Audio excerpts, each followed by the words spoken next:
HelpMeWithStats.com was used to create this tutorial that can help us compare histograms and polygons.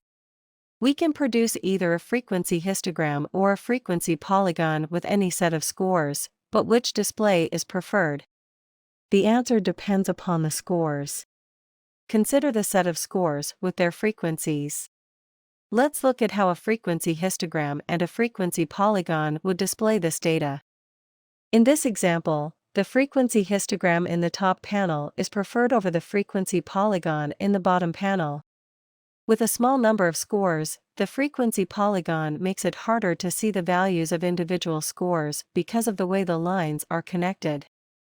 The frequency histogram does a much better job of displaying an empty interval where a score has no frequency. It's clear in the top panel that an empty interval has no scores. In contrast, the frequency polygon shows the empty interval, but the lines don't clearly show the interval as empty. In this display, the frequency histogram and the frequency polygon both do a good job of showing the data. There are about 20 intervals, and no empty intervals, so the frequency polygon doesn't distort the display.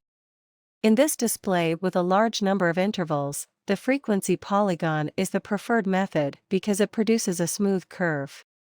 The frequency histogram looks visually cluttered with so many intervals. For more help with statistics, HelpMeWithStats.com is a free website that has more than 70 tutorials, as videos, or as self-paced slideshows. You can also learn how to conduct more than 60 statistical analyses by watching videos that show complete solutions, or by working through an unlimited number of examples using the step-by-step problem solvers.